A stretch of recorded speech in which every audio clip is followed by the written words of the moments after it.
બેસો બેસો.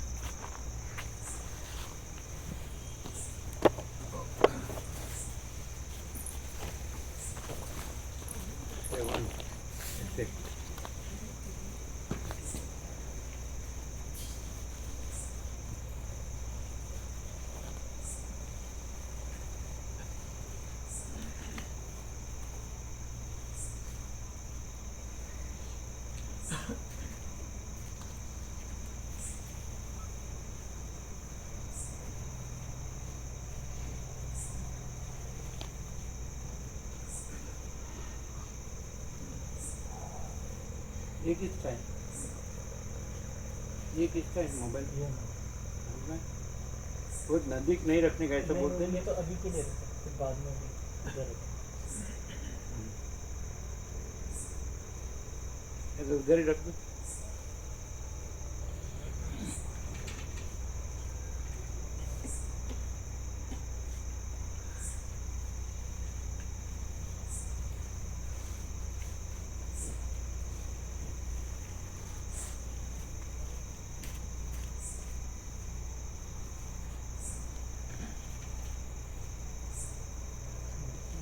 आ गया मीटिंग रूम. पढ़ने को बोलो.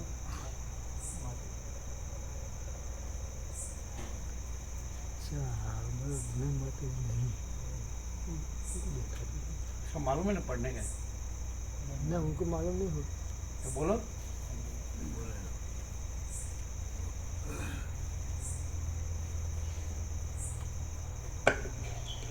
ओम ओम बराबर. चश्मा क्यों लेना?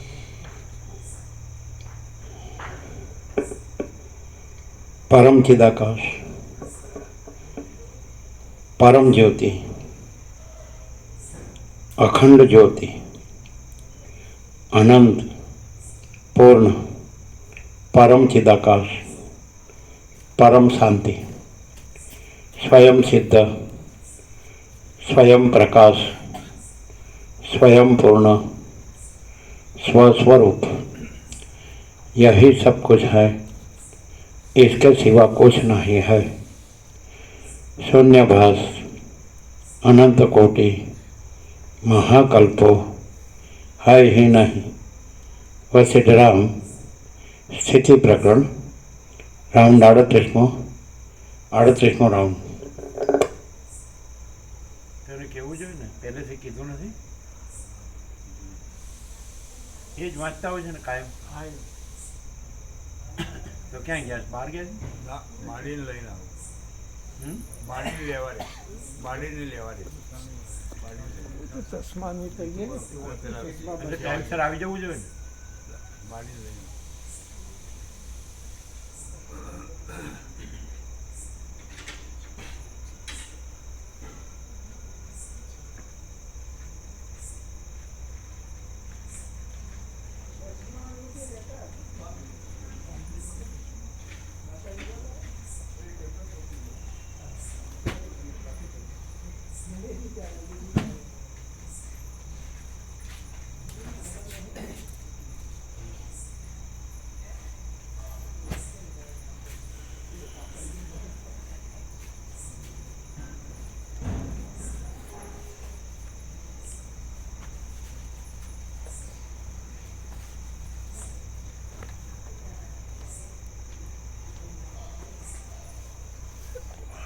પેજ બતાડજો ને.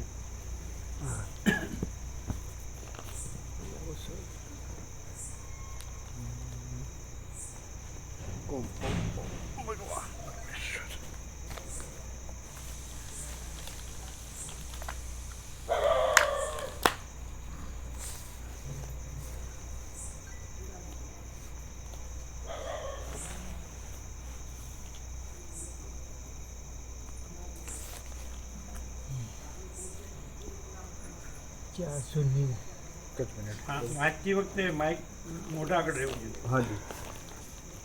વાંચતી વખતે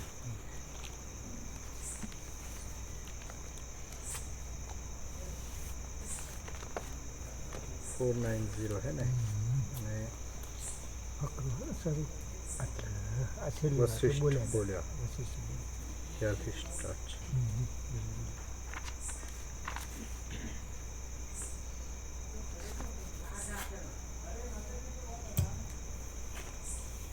आद्य परब्रह्म सद्गुरुदेव की जय। ओम श्री परमात्मने नमः। सदग्रंथों शिरोमणि श्री योग वासिष्ठ महारामायण चतुर्थ प्रकरण स्थिति प्रकरण पेज नंबर 490।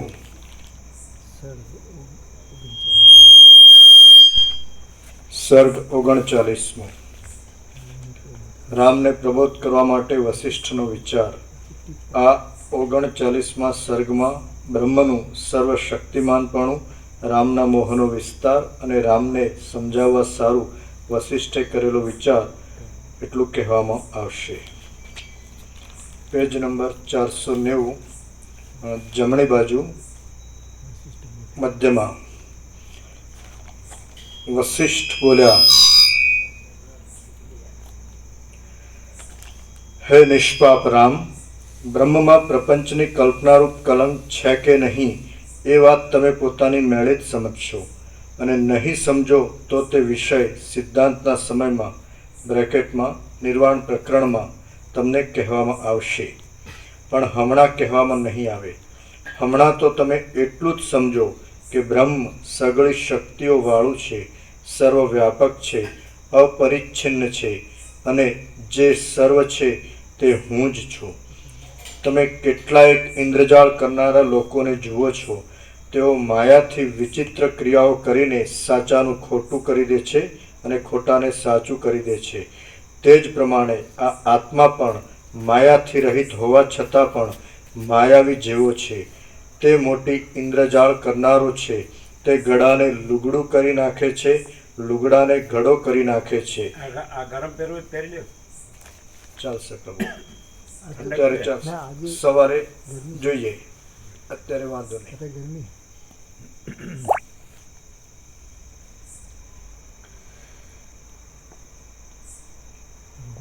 તે જ પ્રમાણે આ આત્મા પણ માયાથી રહિત હોવા છતાં પણ માયાવી જેવો છે।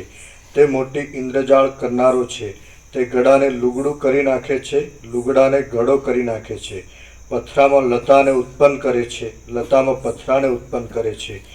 મેરુ પર્વતના સુવર્ણના શિખરમાં નંદનવન બનાવે છે, કલ્પવૃક્ષોમાં રત્નોના ગુચ્છો ઉત્પન્ન કરે છે, અને ગંધર્વનગરમાં બગીચાની પેઠે આકાશમાં વાડી વાવે છે। તે ભવિષ્યના આકાશમાં કલ્પનાથી નગરપણું કરી દે છે। જેમ ગંધર્વનગરના રાજાના અંતઃપુરમાં તે ઘણી રાણીઓને લાવી મૂકે છે, તેમ આકાશને નીલતાથી રહિત કરીને ધરતી પર લાવી મૂકે છે। જગતમાં જે કાંઈ છે, જે કાંઈ થશે અને જે કાંઈ થઈ ગયું છે, તે સગળું માણિક્યોથી બાંધેલી ભૂમિકાઓમાં પડેલા આકાશના પ્રતિબિંબ જેવું છે। પરમાત્મા પોતે જ માયાથી વિચિત્રતા પામીને સર્વ દ્રશ્યો રૂપે પોતાનો જ દેખાવ આપે છે। એટલા માટે સર્વ સ્થળોમાં સર્વ પ્રકારોથી સગળું જગત સંપૂર્ણ રીતે સંભવે છે અને વાસ્તવિક રીતે એક જ વસ્તુ છે। તો હે રામ, હવે હર્ષનો, ક્રોધનો કે વિસ્મયનો અવકાશ જ ક્યાં રહ્યો? આથી ધીરજવાળા પુરુષે સર્વદા સમતાથી જ રહેવું જોઈએ। સમતાથી સંયુક્ત થયેલો જ્ઞાની પુરુષ કદી પણ વિસ્મય, ગર્વ, મોહ, હર્ષ તથા ક્રોધ આદિ વિકારોને પ્રાપ્ત થતો નથી। જો સમતા પ્રાપ્ત ન થાય તો આ દેશ કાળવાળા જગતમાં વિચિત્ર રચનાઓ જોવામાં આવે છે। જેમ સમુદ્ર યત્ન વગર જ પોતામાં તરંગોની રચના કરે છે અને ઉત્પન્ન થયેલી રચનાનો તે તિરસ્કાર કરતો નથી, તેમ આત્મા યત્ન વગર જ પોતાનામાં આ બ્રહ્માંડોની રચના કરે છે અને ઉત્પન્ન થયેલી રચનાનો તિરસ્કાર કરતો નથી। આથી સિદ્ધ થયું કે જેમ દૂધમાં ઘી રહ્યું છે, માટીમાં ઘડો રહ્યો છે, તંતુમાં વસ્ત્ર રહ્યું છે અને બીજમાં વડ રહ્યો છે, તેમ આત્મામાં જ સગળી શક્તિઓ રહેલી છે અને તેઓ પ્રકટતા પામીને વ્યવહારમાં આવે છે। આ જે વ્યવહાર દ્રષ્ટિ કહી તે એક જાતની કલ્પના જ છે। વાસ્તવિક રીતે જોતા જગત તરંગોની પેઠે રચાયેલું જ નથી। માટે જગતમાં કોઈ કરતા પણ નથી, ભોગતા પણ નથી અને કોઈનો વિનાશ પણ નથી। કેવળ આત્મતત્વ સાક્ષી છે, નિષ્કલંક છે અને સમતાને લીધે કાંઈ પણ ગરબડ નહીં પામતા સર્વદા પોતાના સ્વરૂપમાં જ રહેલું છે. એ આત્મતત્વની સત્તાથી જ આ સગળો પ્રપંચ બને છે. જેમ દીવાની સત્તાથી પ્રકાશ પોતાની મેળે જ થાય છે, જેમ સૂર્યની સત્તાથી દિવસ પોતાની મેળે જ થાય છે, અને જેમ પુષ્પની સત્તાથી સુગંધ પોતાની મેળે જ થાય છે, તેમ આત્માની સત્તાથી જગત પોતાની મેળે જ થયું છે. આ જગત આભાસ માત્ર જ છે અને દેખાયા કરે છે એટલું જ છે, પણ તે બ્રહ્મની સત્તાથી જુદી સત્તાવાળું નથી. જેમ વાયુનું ચલન વાયુથી ભિન્ન પણ નથી અને અભિન્ન પણ નથી, તેમ આ જગત બ્રહ્મથી ભિન્ન પણ નથી અને અભિન્ન પણ નથી, પરંતુ અનિર્વચનીય અર્થાત નિરૂપણ કરી શકાય નહીં એવું છે. જગત આત્માના સામીપ્ય માત્રથી પ્રકટ થાય છે અને તેના દોષોનો આત્માને વાસ્તવિક રીતે કાંઈ પણ લેપ નથી. તે છતાં આત્મા જાણે જગતનો કરતા હોય, કરતા હરતા હોય એમ આપણા અજ્ઞાનને લીધે જણાય છે. આમાં કેવળ એટલું જ સમજવાનું છે કે જેમ પુષ્પો જેવા તારાઓ આકાશમાં કોઈ સમયે પ્રકટ થાય છે, કોઈ સમયે થોડા પ્રકટ થાય છે અને કોઈ સમયે પ્રકટ થતા જ નથી, તેમ આત્મામાં આ બ્રહ્માંડો અજ્ઞાનના સમયમાં પ્રકટ થાય છે, જ્ઞાનની ઉત્પત્તિના સમયમાં થોડા પ્રકટ થાય છે અને જ્ઞાનની પાક દશાના સમયમાં પ્રકટ થતા જ નથી. જે પદાર્થ આત્માની સત્તાથી જુદી સત્તાવાળો હોય તેનો નાશ થવો સંભવે, પણ જે પદાર્થ આત્માની સત્તાથી જુદી સત્તાઓવાળો ન હોય તેનો નાશ થવો કેમ સંભવે?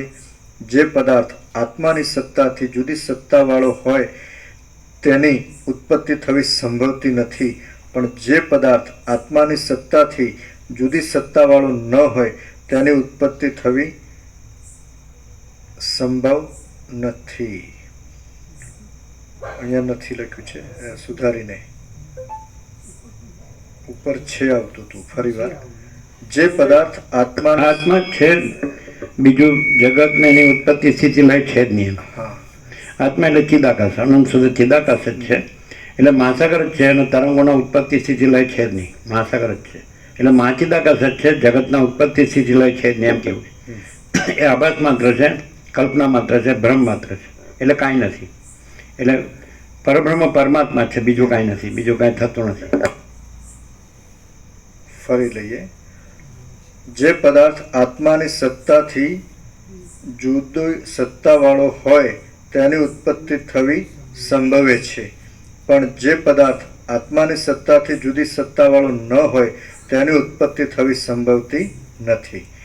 માટે જો જગતને ઉત્પન્ન થયેલું માનીએ તો આત્માથી જ ઉત્પન્ન થયેલું અને આત્માથી જ સત્તા પામેલું માનવું જોઈએ. વાસ્તવિક રીતે જોતા જે પદાર્થની સત્તાથી જુદી સત્તાવાળો ન હોય તેની ઉત્પત્તિ માનવી પણ અયોગ્ય છે. એટલા માટે જગતની ઉત્પત્તિ જ થઈ નથી ને ઉત્પત્તિ કે નાશ નથી, એટલા માટે જગતની જુદી સ્થિતિ હોવી એ પણ સંભવિત નથી જ. આમ હોવાથી સમજવાનું એ છે કે બીજી કોઈ સામગ્રીથી નહીં, પણ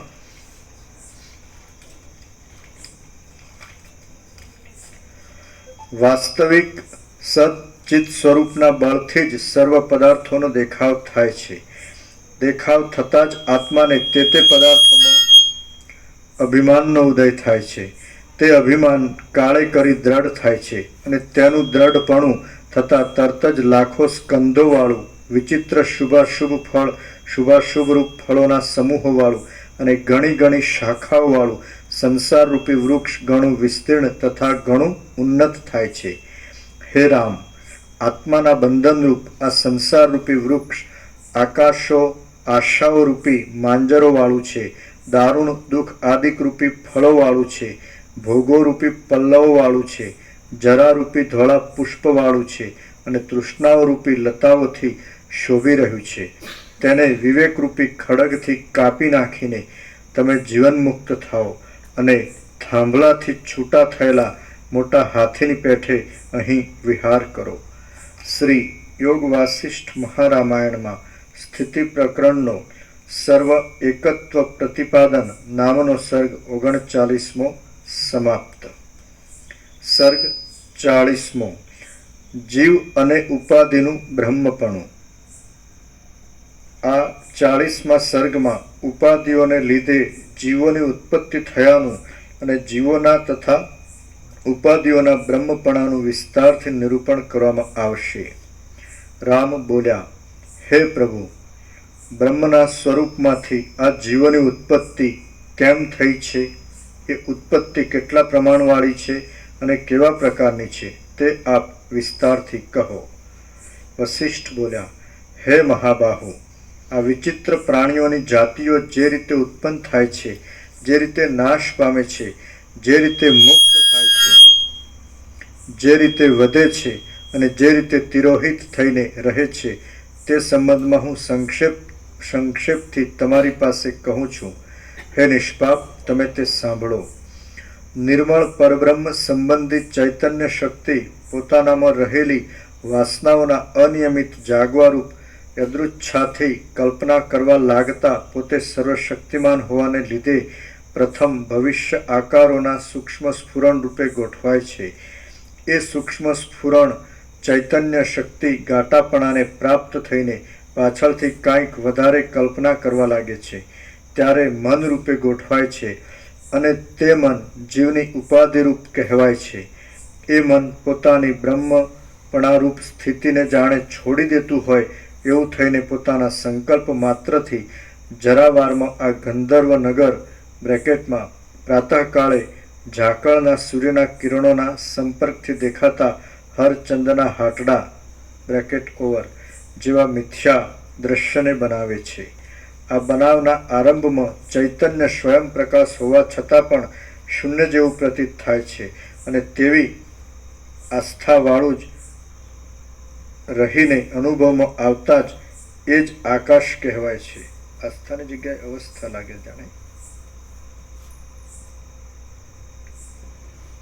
અને તેવી અવસ્થાવાળું જ રહીને અનુભવમાં આવતા જ એ જ આકાશ કહેવાય છે.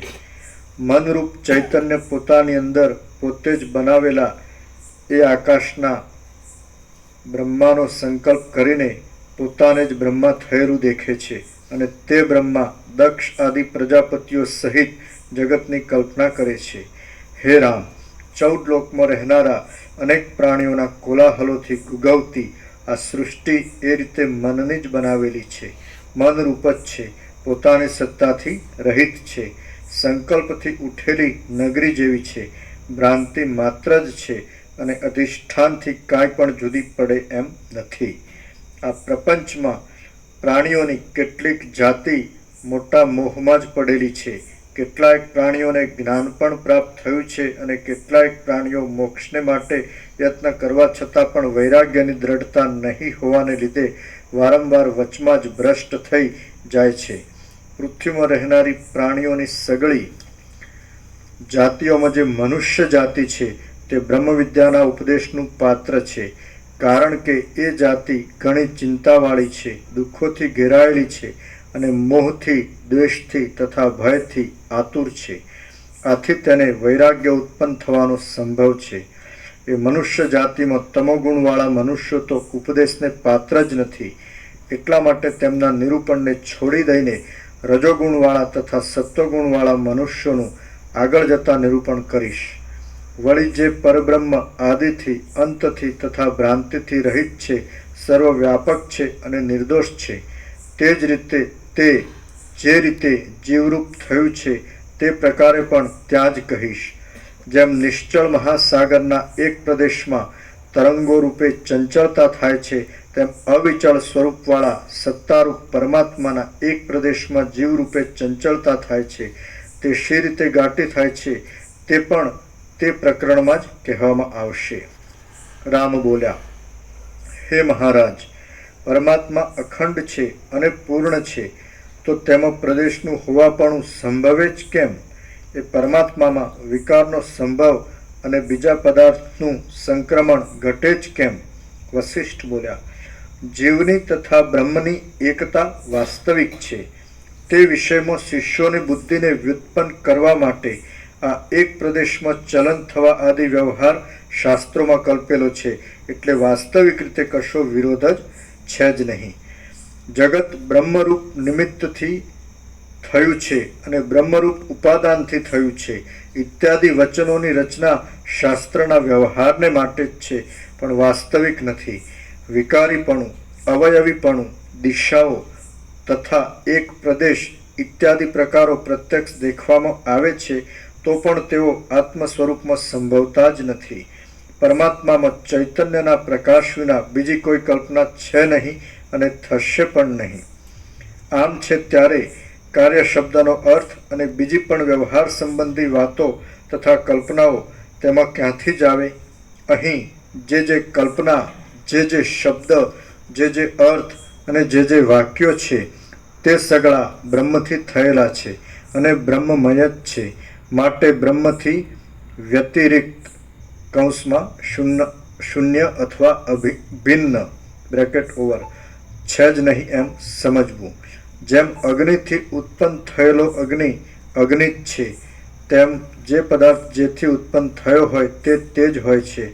આ ઉત્પન્ન કરનાર છે અને આ ઉત્પન્ન થયેલો છે એ બધું તો કેવળ ભેદની કલ્પના કરીને જ કહેવામાં આવે છે.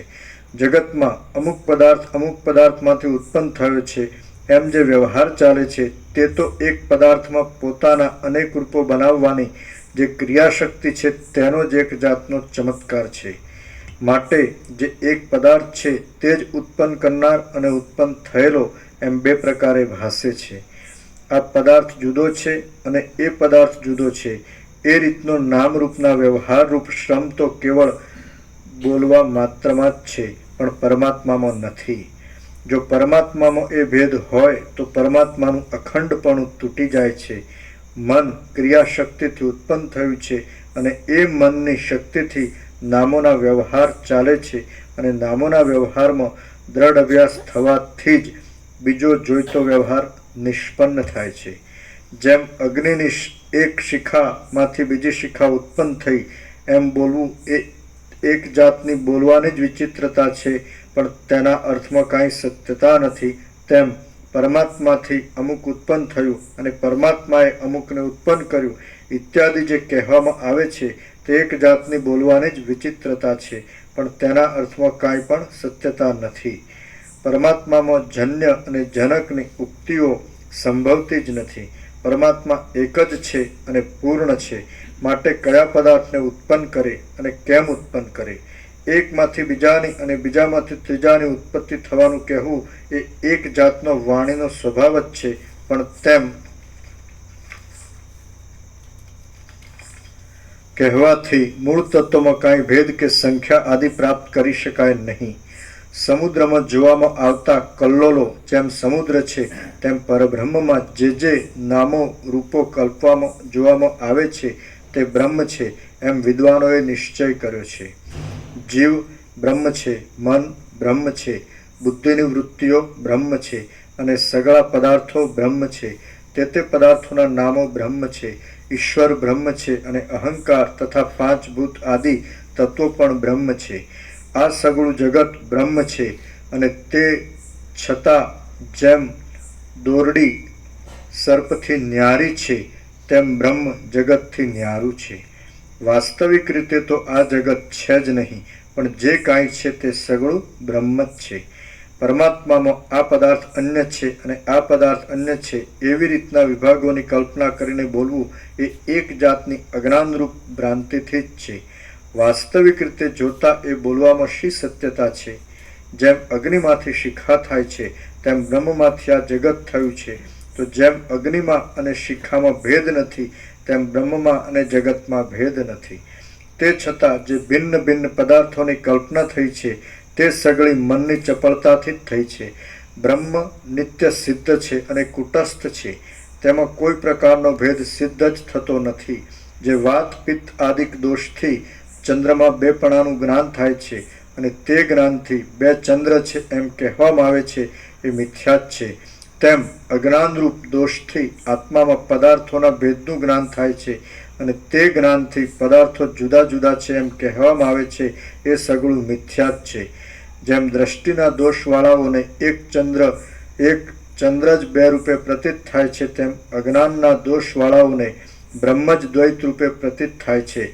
બ્રહ્મ સ્વરૂપ સર્વરૂપ છે, સર્વવ્યાપક છે અને અંત વગરનું છે. તેથી જુદું કંઈ પણ સંભવતું નથી. બ્રહ્મથી જે ઉત્પન્ન થયેલું માનવામાં આવે છે તે પણ બ્રહ્મ જ છે. બ્રહ્મ તત્વ વિના બીજું કાંઈ પણ હોવું સંભવતું નથી. જે કાંઈ આ જગત છે તે સગળું બ્રહ્મ જ છે એમ સમજવું એ જ વાસ્તવિક છે. હે મહાબુદ્ધિમાન રામચંદ્ર, ઘણો ખરો આવા પ્રકારનો સિદ્ધાંત જ્યારે તમારી બુદ્ધિમાં લાગુ થશે ત્યારે જ તમારી પાસે સિદ્ધાંત સંબંધી અનેક રહસ્યો કહેવામાં આવશે. જગતમાં માયા આદિ કોઈ પણ પદાર્થો બ્રહ્મથી ભિન્ન ઉત્પન્ન થયા નથી. તો પણ જ્યારે તમને તે વિષયનું અજ્ઞાન મટશે ત્યારે સગળા રહસ્યો સંપૂર્ણ રીતે તમારા જાણવામાં આવશે. જેમ રાત્રિના અંધારાનો ક્ષય થાય ત્યારે સ્થાવર જંગમ જગત સ્ફુટ જોવામાં આવે છે, તેમ મિથ્યા પદાર્થનો બાદ થાય ત્યારે બ્રહ્મ તત્વ યથાર્થ રીતે જાણવામાં આવે છે. હે રામ, જ્યારે અજ્ઞાનથી દૂષિત થયેલી દ્રષ્ટિ વડે આજે સગળું જગત સગળી દિશાઓમાં વિસ્તીર્ણ થયેલું જોવામાં આવે છે, તેનો અને અજ્ઞાનનો નાશ કૌંસમાં સંપૂર્ણ બાદ થશે ત્યારે નિર્મળ દર્પણ જેવા અને વાસ્તવિક સત્યતાવાળા નિર્મળ પરમ પદમાં તમને અખંડ નિર્મળતા જ જણાશે. એ વાતમાં કશો સંશય નથી. શ્રીયોગ વાસિષ્ઠ મહારામાયણમાં સ્થિતિ પ્રકરણનો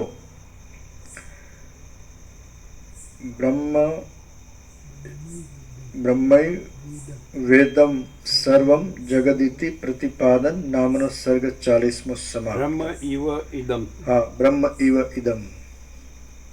બ્રહ્મ એવ ઇદમ. ઇદમ, હા, બ્રહ્મ એવ ઇદમ. બ્રહ્મ જ છે આ બધું એમ. પ્રિન્ટ મિસ્ટેક હોય છે નાની મોટી.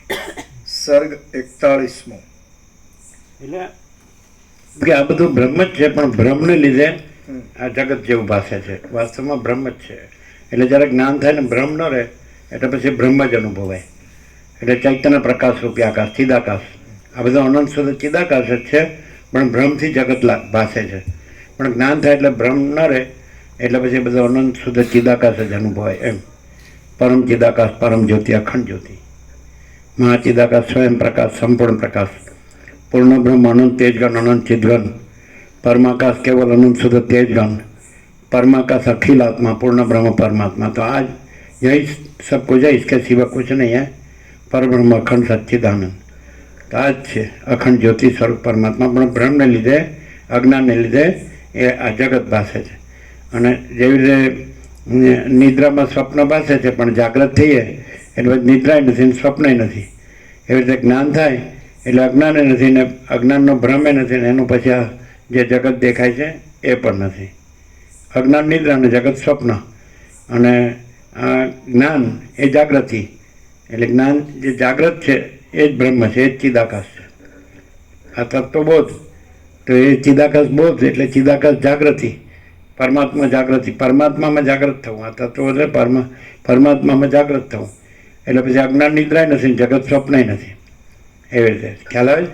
એટલે અજ્ઞાનના ભ્રમથી જે બ્રહ્મ ચિદાકાશ જે પરમાત્મા છે, અખંડ સચ્ચિદાનંદ, એ જ જગત આકારે ભાષે છે. પણ એ તો એ અનંત ચૈતન્ય પ્રકાશ, અનંત ચૈતન્ય શાંતિ જ છે. અને અજ્ઞાનનો ભ્રમ ને આ જગત આ કાંઈ છે જ નહીં. કલ્પના કાંઈ નથી ને ભ્રમે કાંઈ નથી. ખ્યાલ આવે. બ્રહ્મ એવ ઇદમ એમ સર્વમ, બ્રહ્મ વેદમ ઇદમ સર્વમ એવું. આત્મા વેદમ સર્વમ શ્રુતિ છે એવી રીતે. આત્મા એવ ઇદમ સર્વમ.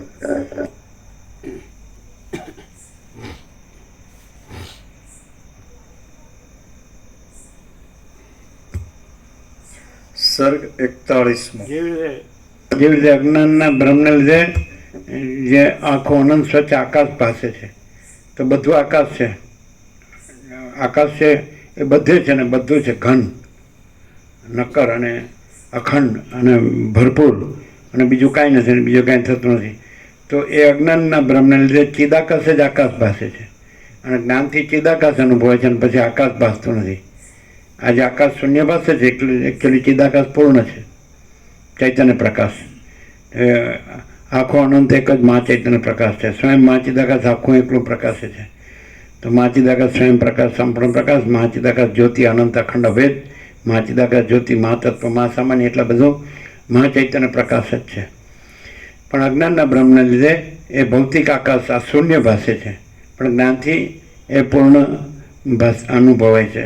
ચૈતન્ય પ્રકાશ, આનંદ અને અખંડ અને અભેદ બધું એ જ છે. પરબ્રહ્મ પરમાત્મા જ છે. પણ જો માણસ છે એ નિશ્ચલ રહે, એનો ચંચળતા ભ્રાંતિ ન રાખે તો જ આ અનુભવાય. એમાં ચંચળતા ભ્રાંતિ રાખે તો એને આ બધું આવું શૂન્ય જેવું જગત ભાસે, આકાશ ને બધું. અને જો ચંચળતા ભ્રાંતિ ન રાખે, નિશ્ચલ રહે, નિશ્ચલ, તો પછી પૂર્ણ બ્રહ્મ, અનંત તેજઘન, અનંત ચિદઘન, તો પછી પૂર્ણ પરમાત્મા જ છે. ખ્યાલ આવે? એ રીતે ચંચળતા એટલે રમણ કહે છે be still and you are God. નિશ્ચલ રહો અને તમે જ પરમાત્મા છો. જ્યાં અહંકાર નથી હોતો ત્યાં પરમાત્મા સ્વયં પ્રકાશ. એટલે જે એને એમ હોય ને દેહાભિમાન, હું આ દેહ છું, પુરુષ છું, સ્ત્રી છું, એને આનો અનુભવાય. અને દેહાભિમાન છોડી દે ને તો તરત જ એને કેવળ અનંત ચૈતન્ય પ્રકાશ પરમાત્મા છે એવું અનુભવાય. બીજું કંઈ છે જ નહીં. હું નથી, જગત નથી. આ સ્વપ્ન જેવું જાણવાના જળ જેવું છે. અસત અને અસાર અને દુઃખ છે, અને મિથ્યા અને નાશવંત છે. પણ જો આ હું આ છું એમ માને ને તો એને આ અનુભવાય નહીં. હું દેહ છું એવું માને ને, હું દેહ છું એ અભિમાન, દેહાભિમાન છોડી દે ને તો તરત જ એને કે આ બધું અનંત ચૈતન્ય પ્રકાશ, અનંત ચૈતન્ય શાંતિ જ છે.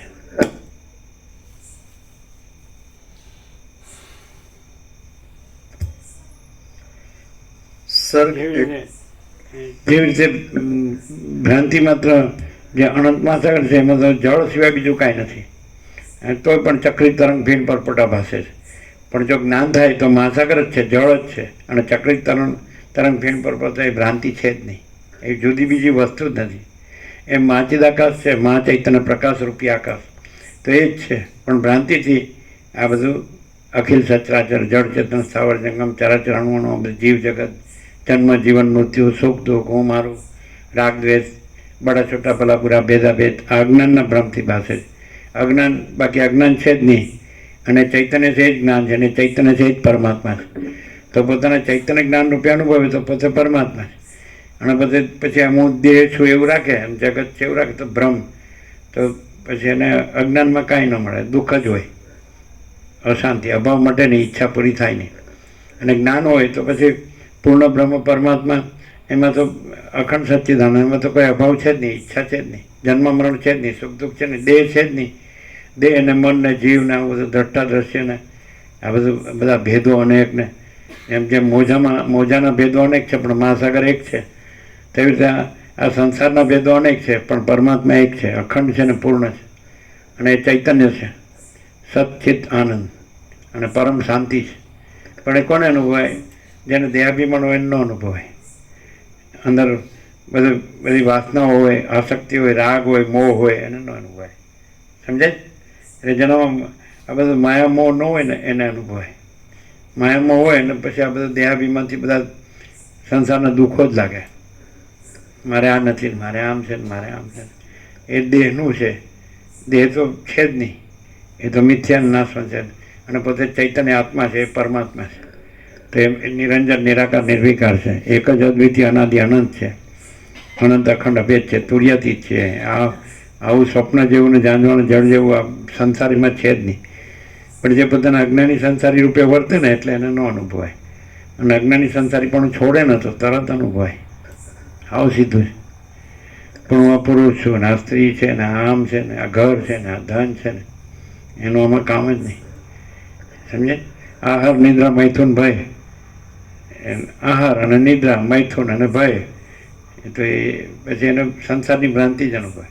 એ તો ભ્રાંતિ, એ તો વાણી કા વિવેક વિવેક નહીં, વર્તન કા વિવેક વિવેક. વાણીનો વિવેક વિવેક નથી, વર્તનનો વિવેક વિવેક છે.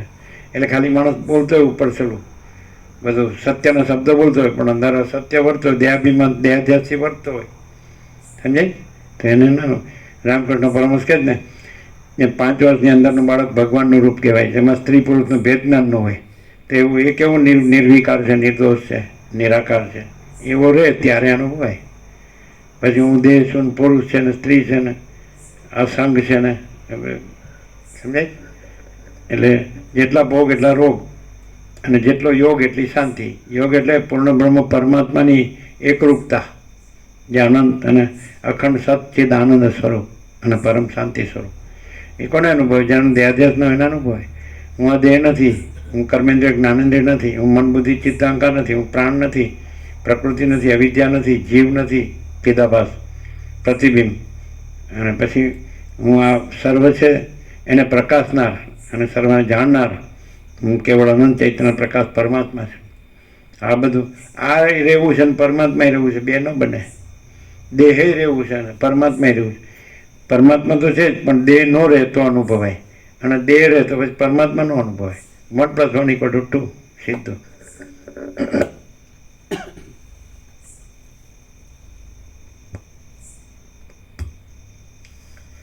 સર્ગ 41મો. આ 41મા સર્ગમાં સ્ફુરણ અથવા કલ્પના આદિ વિશેષોનું મૂળ માયા જ છે, અને તે માયા અનિર્વચનીય છે, ટાળી નાખવા યોગ્ય છે, અને ક્યાંથી આવી એમ વિચારવા યોગ્ય નથી એટલું કહેવામાં આવશે. અનિર્વચનીય માયા અવિચારણીય છે અને ટાળવાને યોગ્ય છે. રામ બોલ્યા, હે બ્રહ્મન, શીતળ, નિર્મળ, પ્રકાશમાન, અત્યંત ગંભીર અને ક્ષીરસાગરના પેટ જેવી આપની વિચિત્ર ઉક્તિઓથી હું ક્ષણ માત્રમાં અંધારામાં પડેલા જેવો થઈ જાઉં છું, અને ક્ષણ માત્રમાં અજવાળામાં આવેલા જેવો થઈ જાઉં છું. જેમ ચોમાસામાં વાદળાઓ આમ તેમ ફરવાથી દિવસ જરાવારમાં અંધારાવાળો અને જરાવારમાં પ્રકાશવાળો થઈ જાય છે, તેમ હું પણ આપના વચનોના અભિપ્રાયને કંઈક સમજું છું ત્યારે પ્રકાશવાળો થઈ જાઉં છું, અને તે વચનોમાં પરસ્પર વિરોધ આવવાને લીધે સંશયમાં પડી જાઉં છું, ત્યારે અંધારામાં થઈ જાઉં છું. પરમાત્મા અનંત છે, કોઈ પ્રમાણોના માપમાં આવે એમ નથી, પૂર્ણ છે, એક છે, સર્વદા સ્વયં પ્રકાશ છે, અને તેનો પરમાર્થ પ્રકાશ કદી પણ બંધ પડે નહીં એવો છે. તેમાં માપમાં આવી શકે એવા આ જગતની કલ્પનારૂપ વિકાર કેમ આવ્યો એ સંશયમાં હજી હું ગૂંચવાયા કરું છું. વસિષ્ઠ બોલ્યા, હે રામ, આ જે તમને વ્યામોહ થાય છે તે મારા વાક્યોમાં દોષ હોવાથી થતો નથી, પણ મારા વાક્યોનું તાત્પર્ય નહીં સમજવારૂપ તમારા દોષથી જ થાય છે. મારા સગળા વાક્યો યથાર્થ છે, મુખ્ય વિષયના આદિ દોષોવાળા પણ નથી, મુખ્ય વિષયના સંબંધ વગરના નથી, અને આગળ પાછળના વિરોધવાળા પણ નથી. જ્યારે તમારા જ્ઞાનચક્ષુ નિર્મળ થશે અને બોધનો ઉદય વિસ્તીર્ણ થશે, ત્યારે તમે સ્વસ્થપણાથી મારા વાક્યો તથા મારા વિચારો બીજાઓના વાક્યોથી તથા વિચારોથી કેટલા પ્રબળ છે સંપૂર્ણ રીતે જાણશો. બ્રહ્મના એક દેશમાં માયા છે, અને તે માયાથી બ્રહ્મમાં આ જગત થયું છે ઇત્યાદિ મારા વાક્યોનો સંદર્ભ સાંભળી તમે ભ્રાંતિમાં પડી જાઓ છો, પણ ભ્રાંતિમાં પડો નહીં, કારણ કે શિષ્યને ખરા શાસ્ત્રાર્થની સમજણના માર્ગે ચડાવવા સારું કેટલીય કેવી કલ્પિત વાતો પણ કરવી પડે છે. કલ્પિત વાતો અકલ્પિત સાચો પદાર્થ જણાવવામાં ઉપાયરૂપ થાય છે, એટલા માટે પ્રક્રિયામાં એવી કેટલીક કલ્પિત વાતોની ગરબડ ચલાવવી પડે છે. જ્યારે તમે સત્ય તથા અત્યંત નિર્મળ પરબ્રહ્મને જાણશો, ત્યારે તમને માયાની તથા જગતની કાંઈ પણ ગરબડ સ્વરૂપમાં પ્રતીત થશે નહીં. માયા તથા જગત અવિદ્યમાન છતાં પણ હજી સુધી તમારા મનમાં ઘૂમ્યા કરે છે, તો એ ટાળી નાખી તમારા મનમાં સાચી સમજણ ઠસાવવા માટે માયાનું અને જગતનું સ્વરૂપ કહેવાની જરૂર છે, અને તેથી તે કહેવાને માટે જ મારે આ પ્રપંચ કરવો પડે છે. તમને બ્રહ્મમાં ભેદ હોવાની શંકા થાય છે. જ્યાં સુધી દ્વૈતનો અધ્યારોપ ન સમજાયો હોય ત્યાં સુધી તેનો અપવાદ સમજાતો નથી. તો અધ્યારોપ કરવાને માટે જ બ્રહ્મમાં માયા તથા જગત હોવા વિશેના આ વાક્યરૂપ પ્રપંચ મેં ઉઠાવેલો છે. ઉપદેશના સમયમાં કાચા શિષ્યની પાસે પ્રક્રિયારૂપે આવી કલ્પિત વાતો કર્યા વિના છૂટકો જ નહીં. જોકે વિદ્વાનોની દ્રષ્ટિથી માયા કે જગત કાંઈ છે જ નહીં. આત્મામાં માયા, વાસના, કર્મ કે કલ્પના કાંઈ છે જ નહીં, અને અત્યંત શુદ્ધ જે પરબ્રહ્મ છે તે જ આ જગત છે. એ વાત વિચિત્ર રૂપવાળી ઘણી ઘણી યુક્તિઓથી સિદ્ધાંતના સમયમાં તમને વિસ્તારપૂર્વક કહેવાની છે. પણ હે નિષ્પાપ, હમણાં તો બ્રહ્મમાં માયા હોવાનો સ્વીકાર કરીને આગળ વાત ચલાવું છું. માયા અને માયાથી થયેલું જગત ખોટા છે, છતાં પણ પરસ્પરની સહાયતાથી તેઓ બહુ જામી ગયા છે. તેમને તોડવાનું તથા તોડવાના સાધનોમાં યત્ન કરવાનું હમણાં ચલાવેલી પ્રક્રિયા વિના બની શકે એમ નથી. હે રામ, પિશાચની સ્થિતિનું વર્ણન આપીએ ત્યારે જ પિશાચોનો અભાવ બાળકના મનમાં ઠસાવી શકાય છે. ખોટા પદાર્થોને નષ્ટ કરવામાં ખોટા ઉપાયની જ જરૂર છે. જેમ અસ્ત્રથી અસ્ત્ર શાંત થાય છે, મેલથી મેલ ધોવાય છે, ઝેરથી ઝેર ઉતરી જાય છે અને શત્રુથી શત્રુ હણાય છે, તેમ ખોટા સાધનોથી જ ખોટી માયા ટળે છે. હે રામ, જોકે કલ્પિત પ્રક્રિયારૂપ ઉપદેશ પણ એક જાતનું માયાનું સ્વરૂપ જ છે, તો પણ એ સ્વરૂપ એવું ઉત્તમ છે કે તે પોતાના નાશનો ઉદ્યમ કરાવવાની ઈચ્છાથી જ્ઞાનની માગણી કરે છે અને તે જ્ઞાન સગળા દોષોને હરે છે. હે રામ, આ જગત રૂપે અનુભવમાં આવતી માયા પોતાના નાશથી હર્ષ આપે એવી છે. આ માયાનો સ્વભાવ જાણી શકાતો નથી, કારણ કે સૂક્ષ્મ દ્રષ્ટિથી જોવા લાગીએ ત્યાં તરત જ એ જતી રહે છે. એ જગતરૂપ માયા વિવેકને ઢાંકી દે છે, બીજા અનેક જગતોને ઉત્પન્ન કરે છે અને તે છતાં એ કેવી છે એમ જણાતી નથી. એ ભારે આશ્ચર્ય તો જુઓ.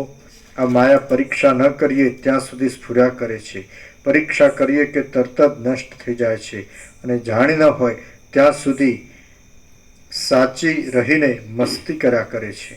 અહો, સંસારના બંધનરૂપ આ માયા ખોટી હોવા છતાં પણ અત્યંત સાચી હોય એમ લાગે છે અને વળી આપના જ્ઞાનને તોડી નાખે છે, માટે બહુ વિચિત્ર છે.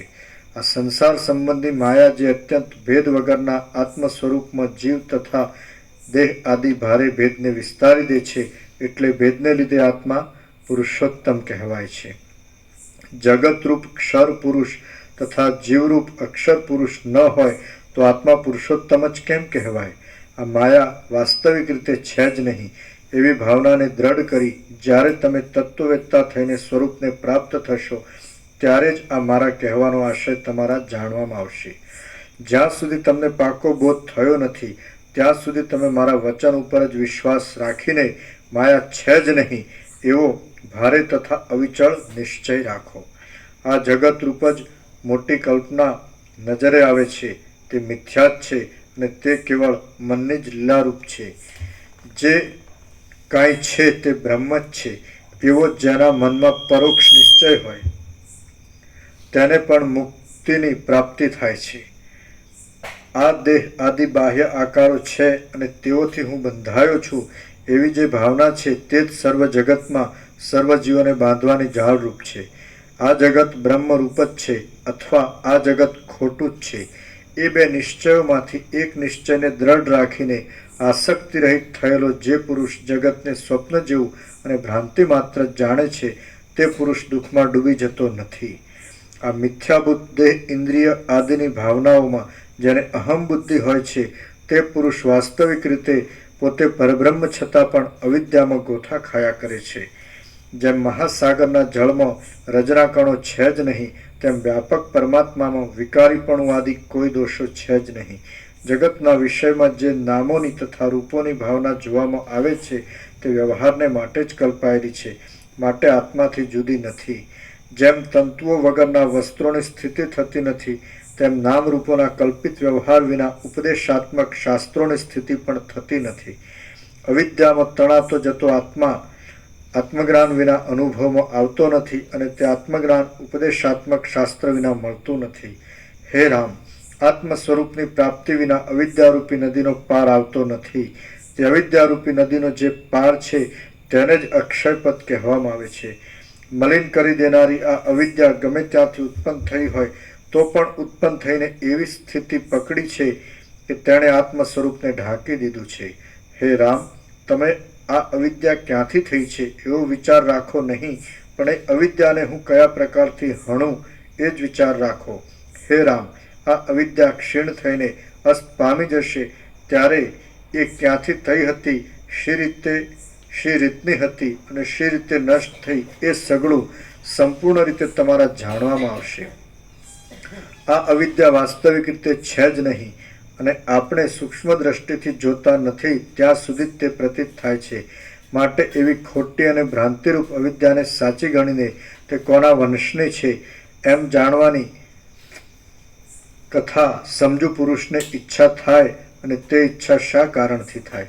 અવિદ્યાના માવતરની ચિંતાએ તો સ્વપ્નમાં દેખાયેલા પુરુષના માવતરની ચિંતા જેવી વૃથા જ છે. હમણાં તો એ અવિદ્યા ઉત્પન્ન થઈ છે, વિસ્તાર પામેલી છે અને વિસ્તાર પામીને બહુ અડચણ કરે છે.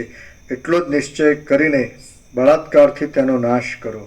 એટલે પછી તે શાથી ઉત્પન્ન થઈ હતી અને કેવી હતી ઇત્યાદિ તમારા જાણવામાં આવશે. ત્રૈલોક્યમાં મહાશુર અને મહાપંડિત પુરુષો પણ કોઈ એવા નથી કે જેમને અવિદ્યાએ પરવશ ન કર્યા હોય. આથી હે રઘુવર, મહારોગના જેવા સ્વભાવવાળી એ અવિદ્યાનો નાશ કરવાનો જ યત્ન કરો. એટલે પછી એ અવિદ્યા તમને ફરીવાર જન્મ સંબંધી દુઃખોમાં નાખશે નહીં. અવિદ્યા સગળી આપદાઓની મુખ્ય સખી છે, અજ્ઞાનરૂપી વૃક્ષની મંજરી રૂપ છે અને અનર્થોના સમૂહોની માતા છે. એટલા માટે તેને જળમૂળમાંથી ઉખેડી નાખો. ભય, ખેદ, દુષ્ટ ચિંતાઓ તથા વિપત્તિઓને આપનારી તેમજ જ્ઞાનરૂપી ચક્ષુને મોહરૂપી મોટા પડરના અંકુર જેવી એ અવિદ્યા તમે બળપૂર્વક દૂર હટાવી દો અને સંસાર સમુદ્રના પારને પ્રાપ્ત થાવો. શ્રીયોગ વાસિષ્ઠ મહારામાયણમાં સ્થિતિ પ્રકરણનો અવિદ્યા કથન નામનો સર્ગ 41મો સમાપ્ત. સર્ગ 45મો. વાસનાના પ્રાબલ્યથી જીવોનો ઉતરવાનો ક્રમ. આ 42મા સર્ગમાં અનંત શક્તિવાળા પરબ્રહ્મમાંથી વાસનાઓના ઘાટાપણાના ક્રમથી જીવોને ઉત્તરોત્તર ઉતરવાનો ક્રમ કહેવામાં આવશે. વસિષ્ઠ બોલ્યા, હે રામ, અવિદ્યારૂપી મોટો રોગ પરીક્ષા કરવા માત્રથી નાશ પામી જાય એવો છે. તે ખોટો હોવા છતાં પણ અતિ વૃદ્ધિ પામ્યો છે. તેનું હું પરીક્ષારૂપ ઔષધ કહું છું, તે તમે સાંભળો. હે રામ, મનના બળનો વિચાર કરાવવા માટે મેં પ્રથમ મનુષ્યોની રાજસ તથા સાત્વિક જાતિઓ કહેવાનું પણ સ્વીકાર્યું છે. તો તે પ્રસંગને લગતો જ આ પ્રસંગ છે. પરમ સુખ સ્વરૂપ જે બ્રહ્મ છે તે સર્વવ્યાપક છે, કલંકોથી રહિત છે, અપાર છે, જન્મ રહિત છે, પ્રકાશિત ચૈતન્ય રૂપ છે અને ભ્રાંતિ રહિત છે. જેમ નિશ્ચળ મહાસમુદ્રનો એક પ્રદેશ વાયુરૂપી ઉપાધિથી તરંગરૂપ ઘનતાને પામે છે, તેમ અવિચળ સ્વરૂપવાળા એ મહાચૈતન્યનો એક પ્રદેશ વાસનારૂપ ઉપાધિઓથી જીવરૂપ ઘનતાને પામે છે. જેમ સમુદ્રની અંદરનું ભરપૂર જળ એકાદ પ્રદેશમાં નિશ્ચળ રહે છે અને એકાદ પ્રદેશમાં ચલાયમાન થાય છે, તેમ સર્વશક્તિઓવાળું મહાચૈતન્ય સર્વદા નિશ્ચળ જ રહે છે અને કોઈ પ્રદેશમાં ચલાયમાન પણ થાય છે. જેમ પવન પોતાનાથી જ ભરપૂર રહેલા આકાશની અંદર પોતાની શક્તિથી પોતાના એક પ્રદેશમાં પોતે જ ચલિત થાય છે, તેમ સર્વવ્યાપક મહાચૈતન્ય પોતાની શક્તિથી જ પોતાના એક પ્રદેશમાં પોતે જ ચલિત થાય છે.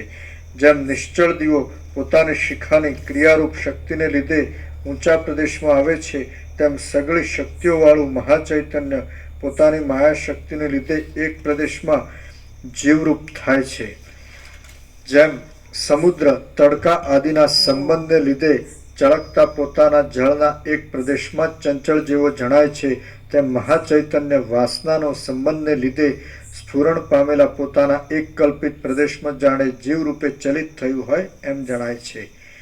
જેમ મહાસમુદ્રનો એક કલ્પિત ભાગ સૂર્યના કિરણોનો પ્રકાશ પડવાથી સુવર્ણમય જેવો જણાય છે, તેમ મહાચૈતન્યનો એક કલ્પિત ભાગ વાસનાઓના સંબંધને લીધે જીવરૂપ થયેલા જેવો જણાય છે. જેમ નિરાકાર આકાશમાં કોઈ સમયે બાળકને તે આકાશનો જ એક પ્રદેશ મોતીરૂપ થયેલો પ્રતીત થાય છે, તેમ નિર્વિકાર મહાચૈતન્યમાં પ્રાચીન વાસનાઓના ઉદ્બોધનને સમયે તે મહાચૈતન્યનો જ એક પ્રદેશ જીવરૂપ થયેલા જેવો ભાસે છે. જેમ મહાસમુદ્રમાં કાંઈક ક્ષોભ પામેલો તરંગરૂપ ભાગ મહાસમુદ્રમય જ છે, સ્વચ્છ છે અને મહાસમુદ્રમાં જ સ્ફુરે છે, તેમ મહાચૈતન્યમાં કાંઈક ક્ષોભ પામેલો જીવરૂપ ભાગ મહાચૈતન્યમય જ છે, સ્વચ્છ છે અને મહાચૈતન્યમાં જ સ્ફુરે છે. જેમ સોયના નાકામાં આવેલો સૂર્યનો પ્રકાશ મોટા વ્યાપક પ્રકાશથી અભિન્ન છતાં પણ નાકારૂપ ઉપાધિને લીધે ભિન્ન જેવો થઈને રહે છે, તેમ અવિદ્યારૂપી ઉપાધિમાં આવેલો મહાચૈતન્યના એક ભાગરૂપ જીવ મહાચૈતન્યથી અભિન્ન છતાં પણ અવિદ્યારૂપ ઉપાધિને લીધે ભિન્ન જેવો થઈને રહે છે. એ મહાચૈતન્ય સર્વ શક્તિઓવાળું હોવાને લીધે ક્ષણ માત્રમાં જીવ શક્તિ રૂપે સ્ફુરે છે અને જેમ ચંદ્રની કળા પોતાના સ્વભાવરૂપ શીતળપણાને જાગૃત કરે છે તેમ મહાચૈતન્ય પોતાના સ્વભાવરૂપ જીવ શક્તિને જાગૃત પણ કરે છે. પરમાત્મામાંથી ઉદય પામેલી એ જીવરૂપ ચૈતન્ય શક્તિ પોતાની સખીઓ જેવી દેશ શક્તિ, કાળ શક્તિ અને ક્રિયા શક્તિને પણ પોતાની સાથે જ ખેંચે છે. દેશ શક્તિ, કાળ શક્તિ અને ક્રિયા શક્તિ એમનો પ્રાદુર્ભાવ પણ જીવ શક્તિની સાથે થાય છે.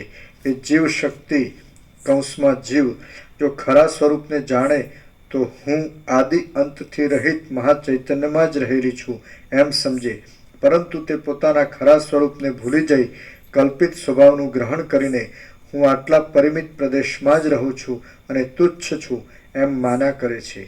જીવ શક્તિ સાક્ષાત મહાચૈતન્ય રૂપ જ છે, છતાં તેણે જ્યારે એવી રીતે પોતાના રૂપને ઉપાધિથી પરિચ્છિન્ન માન્યું ત્યારે જ નામ, રૂપ, ઇષ્ટ અને અનિષ્ટ આદિ સગળો મિથ્યા કલ્પનાઓ તેને લાગુ થઈ. વાસ્તવિક રીતે જોઈએ તો મહાચૈતન્યમાં જે કાંઈ કલ્પાયું છે તે સગળું મહાચૈતન્ય રૂપ છે, કારણ કે મહાચૈતન્યથી કોઈના પણ ભિન્નપણાની કલ્પના કરવી એ ખોટી જ છે. મહાસાગરમાં અનંત લહરીઓ ઉઠે છે અને તેઓ મહાસમુદ્રથી ભિન્ન હોવી સંભવે જ નહીં.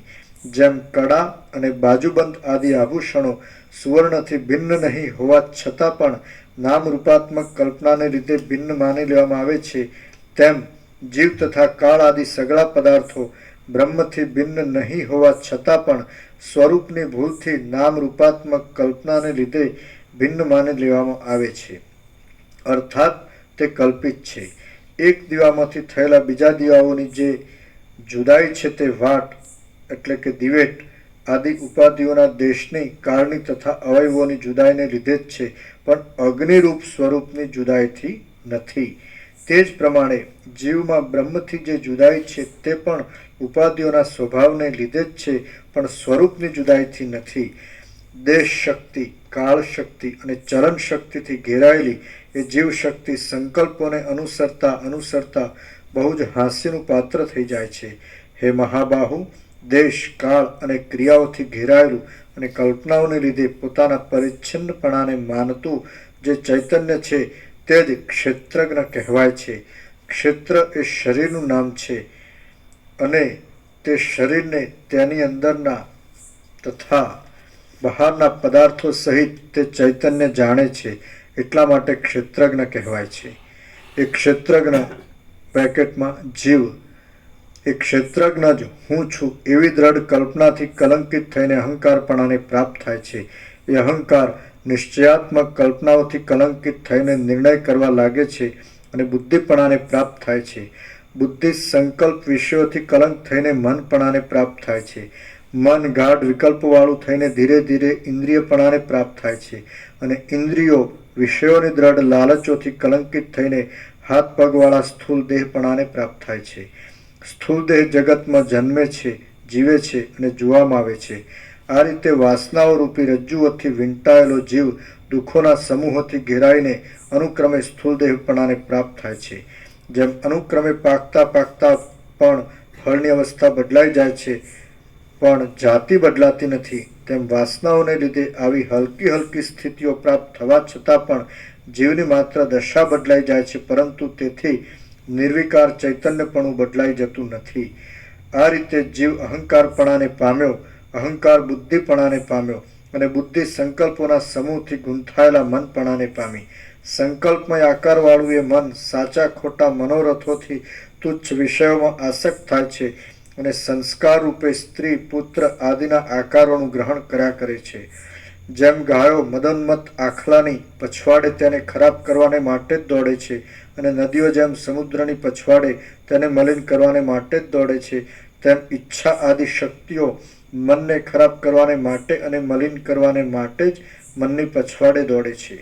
આ રીતે રાગ, દ્વેષ આદિ અનેક શક્તિઓથી વ્યાપ્ત થયેલું મન ઇન્દ્રિયો દ્વારા સ્થૂળ શરીરપણાને ધારણ કરે છે અને કોશેટાના કીડાની પેઠે હાથે કરી બંધનને પ્રાપ્ત થાય છે.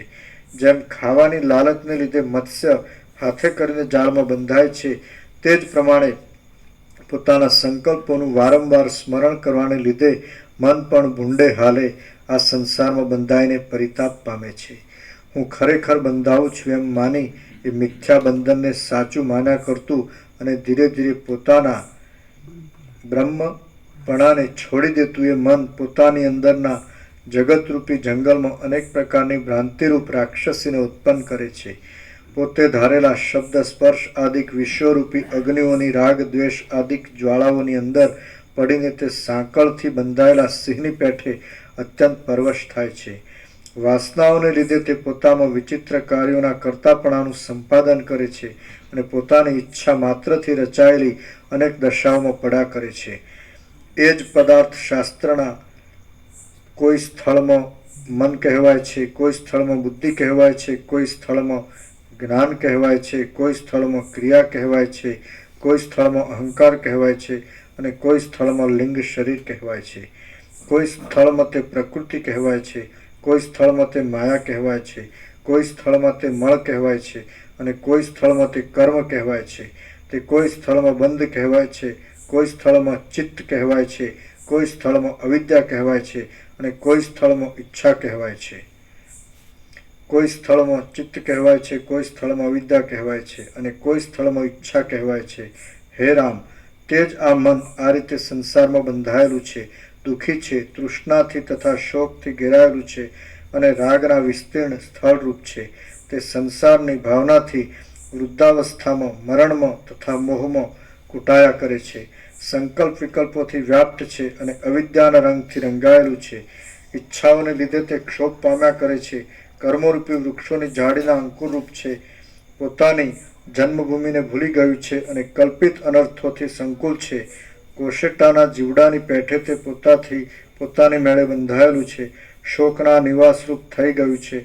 શબ્દ તથા સ્પર્શ ઇત્યાદિ વિશ્વના સમૂહથી અવયવવાળું થયેલું છે અને અનંત નરકોની પીડાથી સંતાપ પામ્યા કરે છે. અદૃશ્ય હોવા છતાં પણ તે મોટા પહાડના જેવા બોજાથી ભયંકર થઈ પડ્યું છે અને તે જરા તથા મરણ આદિ અનેક શાખાઓથી સંપન્ન એવા સંસાર નામના ઝેરી ઝાડરૂપ છે. જેમ વડનું બીજ પોતાની અંદર આખા વડને ધારણ કરી રહેલું હોય છે, છતાં પણ અંદર ફળોથી રહિત છે, તેમ આશાઓ રૂપી પાશોને બતાવનારા આ સગળા સંસારને તે પોતામાં ધારણ કરી રહેલું હોવા છતાં પણ તે અંદર ફળોથી રહિત છે. તે ચિંતારૂપી દાવા નળની શિખાઓથી દાઝેલું છે. કોપરૂપી અજગરે ચાવેલું છે.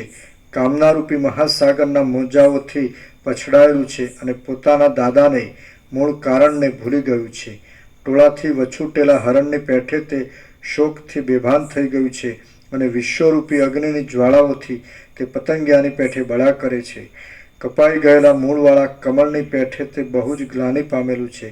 મૃત્યુએ તે દેહોમાંથી ખેંચીને વારંવાર બીજા દેહોમાં નાખવાને લીધે તેને દુઃખી કરી નાખેલું છે અને વારંવાર બીજા દેહોમાં અભિમાન કરવાની જરૂર પડવાને લીધે તે આકુળ વ્યાકુળ થયેલું છે.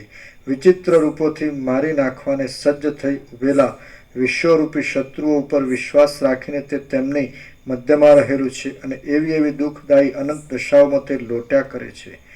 સમુદ્રમાં પડેલા પક્ષીની જેમ તે ઘોર દુઃખમાં પડ્યું છે અને ગંધર્વનગરની પેઠે કેવળ શૂન્યતાવાળા જગતરૂપી ઝાડમાં બંધાઈને દુઃખ પામવા છતાં પણ તે તેના ઉપર અત્યંત સ્નેહ રાખ્યા કરે છે. તે સંસારરૂપી ઉછળતા સમુદ્રમાં તણાયા કરે છે અને વિષયો ઉપર દોડ્યા કરે છે.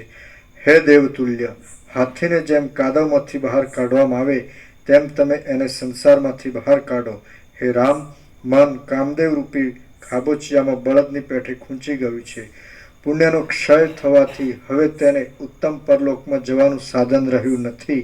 તેથી તે ભાંગેલા અવયવવાળા જેવું થઈ ગયું છે. તમે તેને બળાત્કારે એ ખાબોચિયામાંથી બહાર કાઢો. હે રામ, આ મન કર્મ ફળોના જુદા જુદા રસો પડવાથી મેલું થઈ ગયું છે અને બળતરા આપનારા જરા મરણ તથા ખેદથી મૂંઝાઈને મૂર્છિત થઈ ગયું છે. આમ હોવા છતાં પણ જેને તેનો ઉદ્ધાર કરવાની ચિંતા ન થાય તેને જગતમાં મનુષ્યના આકારવાળો રાક્ષસ જ સમજવો જોઈએ. શ્રી યોગ વાસિષ્ઠ મહારામાયણમાં સ્થિતિ પ્રકરણનો જીવ અવતરણ નામનો સર્ગ 42મો સમાપ્ત. Exact 8 o'clock. પ્રસાદ આપી દો. પ્રભુ અહીંયા મનને કોઈ સ્થળમાં જ્ઞાન કહેવાય છે એવું લખ્યું છે, તો જ્ઞાન આવે કે અજ્ઞાન આવે?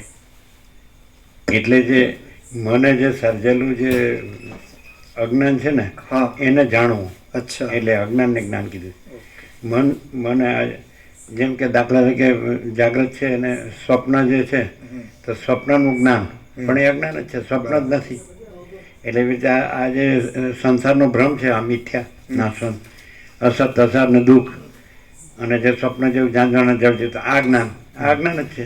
આ અત્યારે આ બધું છે આ જ્ઞાન અજ્ઞાન જ છે, કારણ કે આ નથી એનું જ્ઞાન. જે માયા નથી એનું જ્ઞાન આ સંસાર. એટલે જ્ઞાનનો અર્થ અહીંયા મિથ્યા જ્ઞાન છે. એટલે અજ્ઞાન જ થયું ને. અજ્ઞાન.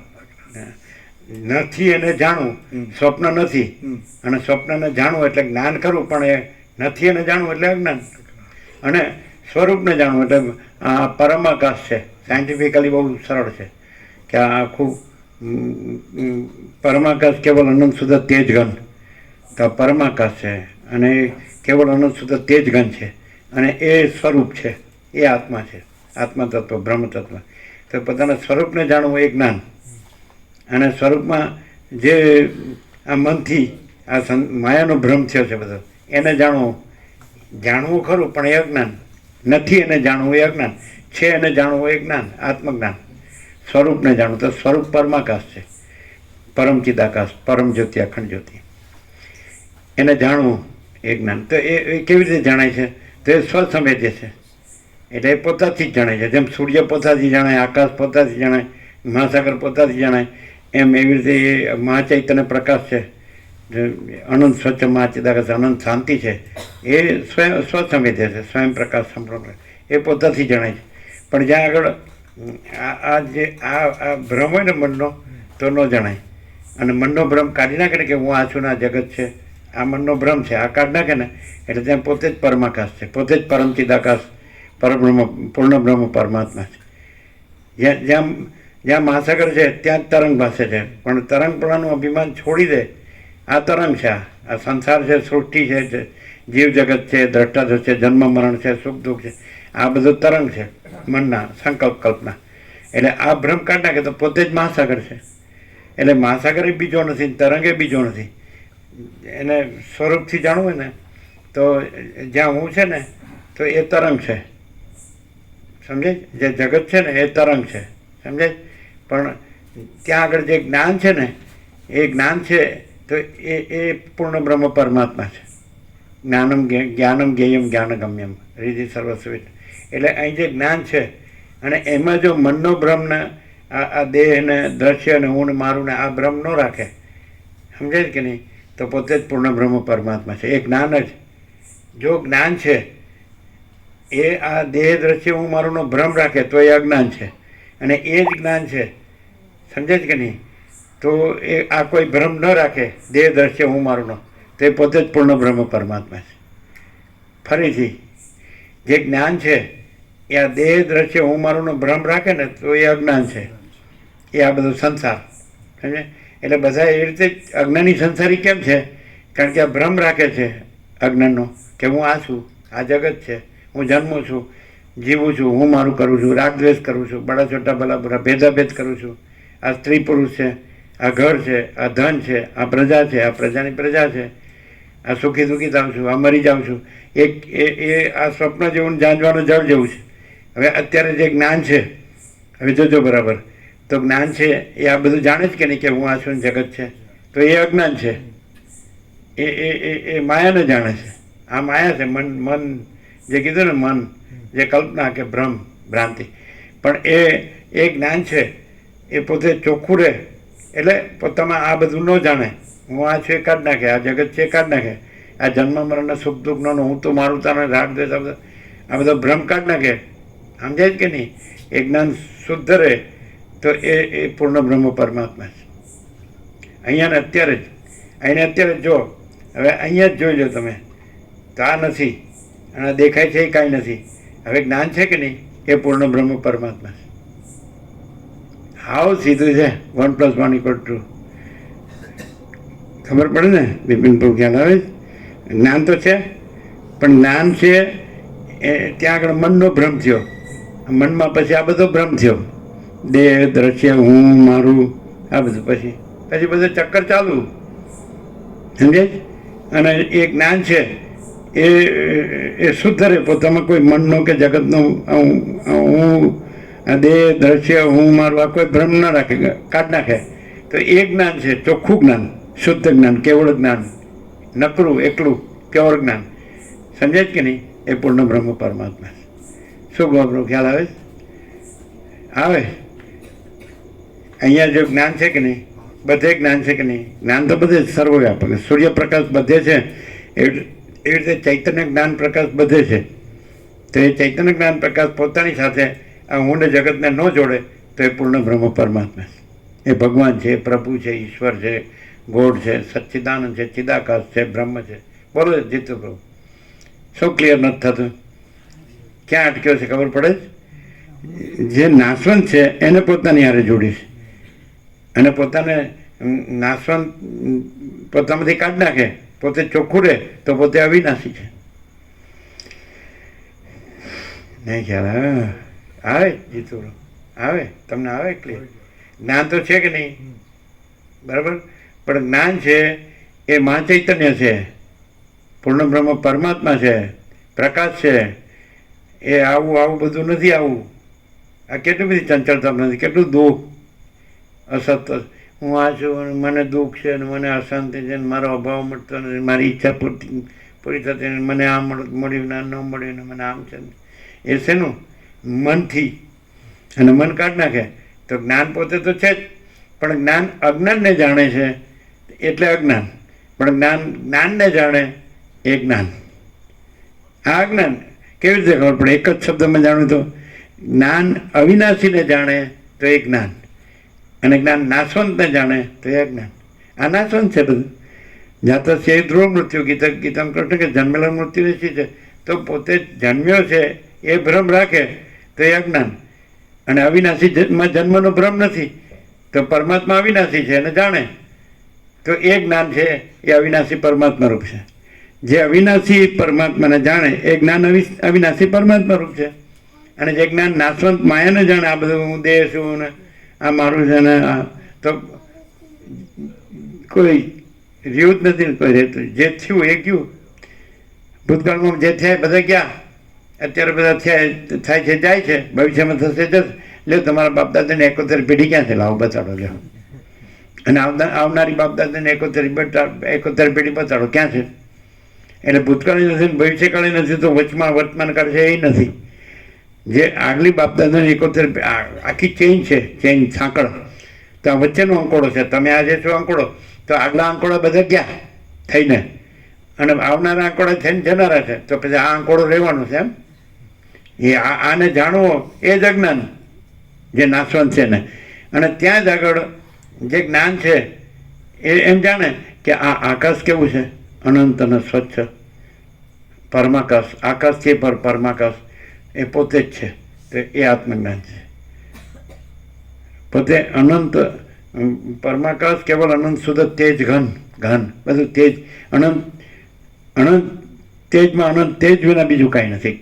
પૂર્ણ ઘન, ભરપૂર તેજ, પૂર્ણ બ્રહ્મ, અનંત તેજ ઘન, અનંત ચેત ઘન, મહાચિદાકાશ, સ્વયં પ્રકાશ, સંપૂર્ણ પ્રકાશ, પરમ ચિદાકાશ, પરમ જ્યોતિ, અખંડ જ્યોતિ, અને પરમાકાશ, અખિલ આત્મા, પૂર્ણ બ્રહ્મ પરમાત્મા. જ્ઞાન અવિનાશીને જાણે તો અવિનાશી કોણ છે?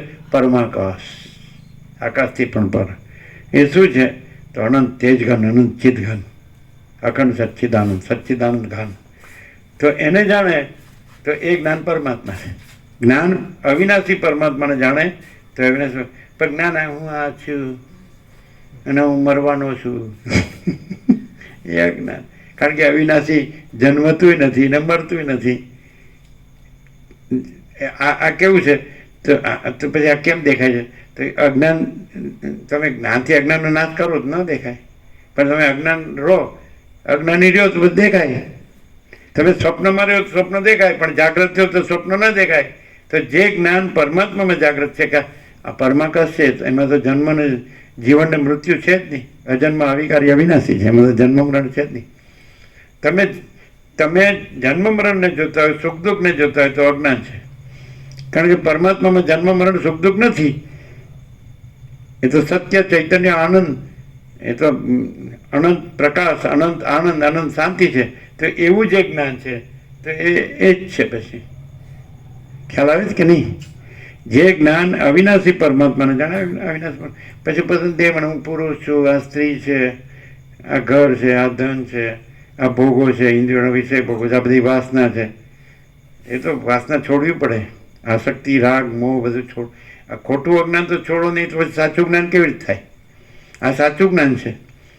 આપણે આપણા અવિનાશી પરમાત્માને જાણીએ છીએ અને આપણા અજ્ઞાન છે એને છોડીએ છીએ. નહીં તો આપણે આવા નવા અજ્ઞાન રહેવાનું તો સાંભળવાનું શું અર્થ? અમે અખંડ 38મો રાઉન્ડ સાંભળીએ. ભીખો આનંદ સત્સુ સાહિત્યનો ગુજરાતી અનુવાદનો આ વસિઠના 32,000 શ્લોકો, પહેલાં 1 લાખ શ્લોક હતા, સંક્ષેપમાં 32,000 શ્લોકો, 1,756 પાના, પહેલા અક્ષરથી છેલ્લા અક્ષર સુધી અમે અખંડ રહ્યા છીએ. કેમ? અમે મૂર્ખા છીએ એટલે